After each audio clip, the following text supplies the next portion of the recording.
e uma série de condições para o bom desenvolvimento humano. Isto é, em um mundo subótimo, o que fazer? Bom, Vou responder ou não vou fazer? não, a gente pode fazer uma rodada, né? Eu já vou aproveitar para fazer minhas perguntas aqui, aproveitar minha condição de mesa. Maria Lúcia, hoje é um grande movimento no pensamento do direito penal que aponta o pós-grande encarceramento, né? Depois desse período de recrudescimento do direito penal e das prisões. Há uma entrevista recente do Zaffaroni dizendo que esse pós-grande encarceramento não representará mais liberdade, ao contrário, representará mais controle da nossa vida cotidiana através de dispositivos eletrônicos, inclusive. Isso a gente tem visto cada vez mais na sociedade. Eu queria saber como você tem visto isso, se também dessa forma, que eu diria, pessimista do Zaffaroni. Uma outra questão é com relação ao caso Holanda, da chamada legalização das drogas na Holanda, que muito se diz, inclusive apontam o caso da Holanda para criticar a legalização, mas parece que lá não houve muito bem uma legalização, né, que é um pouco diferente.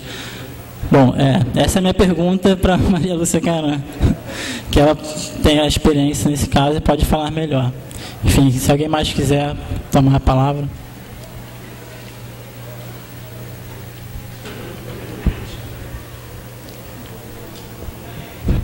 Primeiramente, é um privilégio estar fazendo uma pergunta.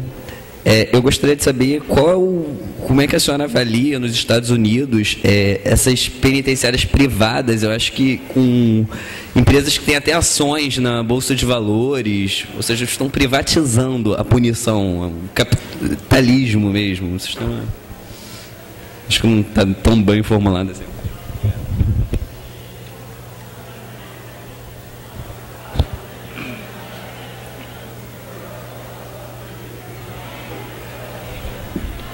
Eu queria perguntar para Maria Lúcia como é que você encara, na verdade, hoje em dia, né, os teóricos contemporâneos parecem que eles analisando a perda de legitimidade do próprio sistema penal e das tentativas de se legitimar a pena, que a partir das críticas foram sendo uma por uma derrubada, prevenção especial positiva, prevenção especial negativa, prevenção geral positiva, prevenção geral negativa, em que parece que hoje em dia, quando se trata de direito penal, simplesmente se pula esse capítulo, no sentido de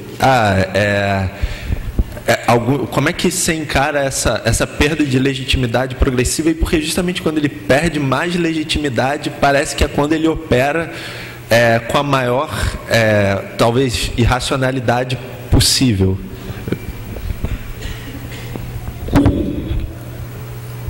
Mais alguém nessa? O professor pode responder essa questão.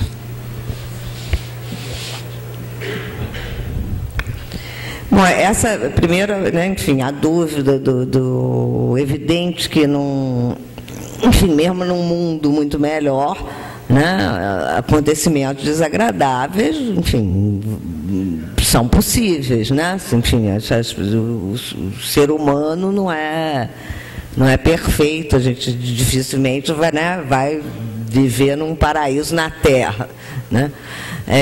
Então, acontecimentos desagradáveis vão continuar acontecendo. Agora, certamente, né,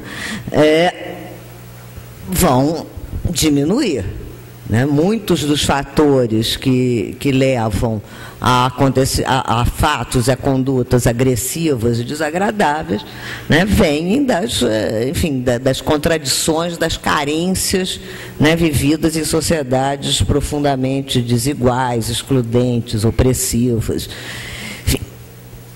O sistema penal não tem nenhuma utilidade para evitar essas condutas. Quer dizer, o sistema penal chega sempre atrasado.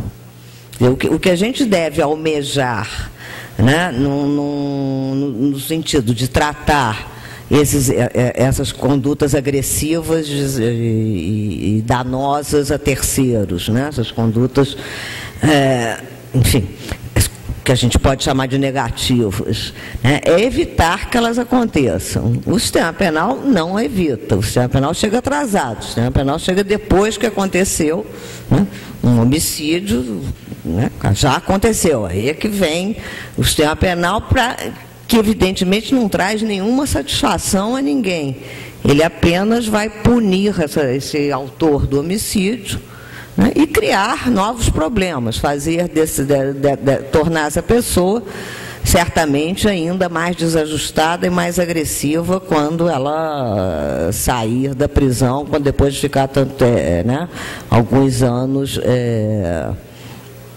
enfim, privada da sua liberdade, privada de bens essenciais.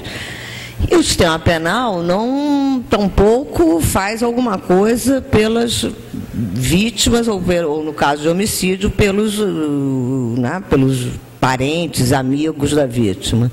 Então, o que é importante, a meu ver, mesmo nesses casos mais graves, né, primeiro cuidar, né, dar assistência a quem está sofrendo. Né? É o Estado amparar essas pessoas, amparar inclusive materialmente, né? Porque um acontecimento desses tem sempre um erro do Estado, né? Que não forneceu segurança suficiente para impedir que esse fato acontecesse. Acho que não tem que fazer nada acho que tem que, enfim, pode responsabilizar, tentar responsabilizar civilmente, acho que deve ter, enfim, ouvir a própria, tentar uma aproximação entre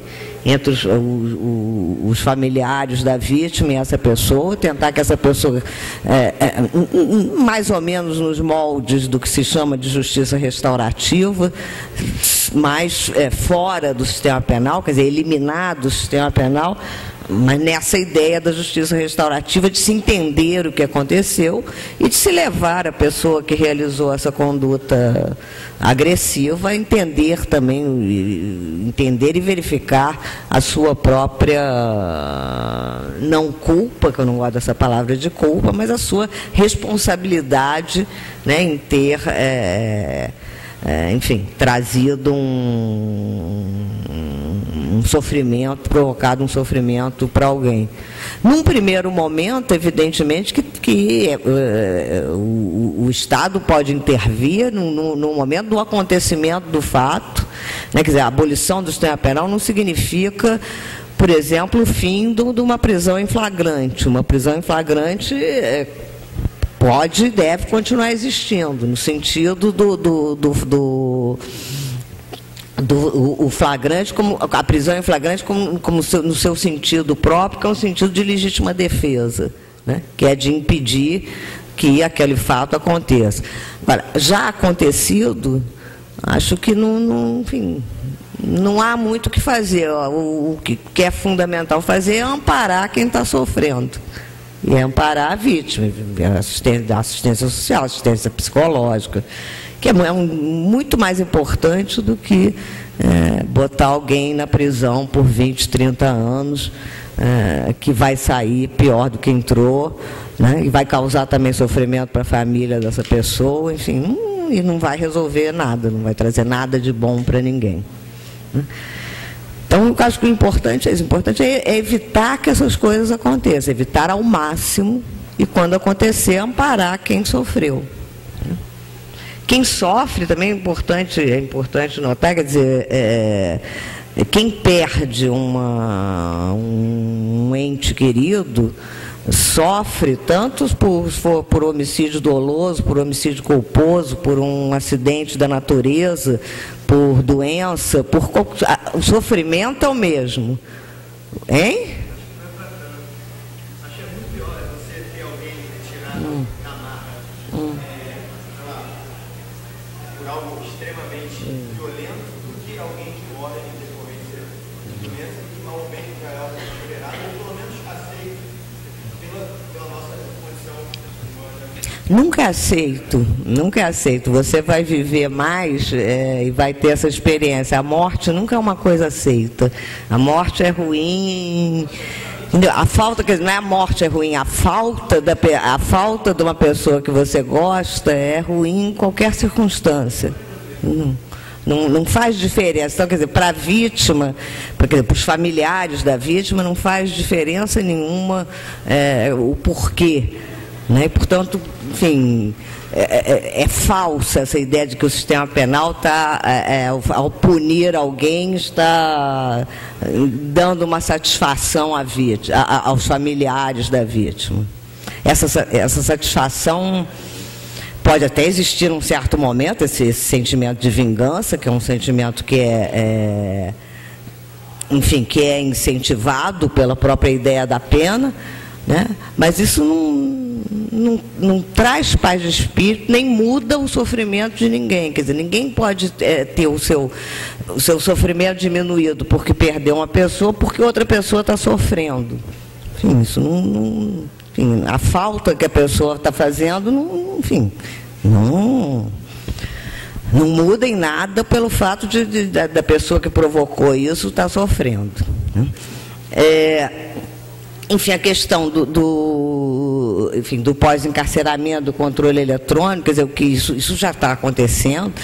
Né? Quer dizer, na verdade, não há um pós-encarceramento, há um paralelo aumento do controle e da vigilância, uma paralela, né, transformação do espaço social num espaço de controle total, com as câmeras de vídeo, enfim, né, monitoramento, vigilância permanente, sem que diminua a prisão. Ao contrário, a prisão tem aumentado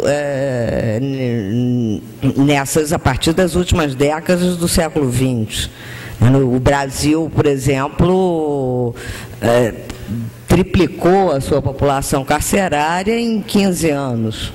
Em 1995, a proporção de presos era cerca era menos de 100 por 100 mil habitantes, acho que 95 por 100 mil habitantes, e hoje são 285 por 100 mil habitantes.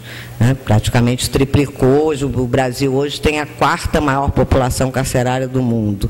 São praticamente quase 500 mil presos, 496 mil, qualquer coisa. Os Estados Unidos, na década nos anos 1970, acho que tinham cerca de 300 mil presos, hoje tem 2.200.000 presos. Então, a prisão só tem aumentado e, paralelamente à prisão, se criaram outros mecanismos de controle. Quer dizer, nos próprios Estados Unidos, quer dizer, tem esses 2.200.000 presos e tem quase 5 milhões de pessoas sob controle penal, sobre outras medidas, tipo probation, enfim. Então, na verdade, isso vem acontecendo. O Pavarini até fala muito disso, que, na verdade, toda essa consciência, né, de que o sistema penal não funciona, enfim, o fracasso e a irrealidade de todas essas teorias da pena, né, são uma constatação que deveria ser óbvia, né?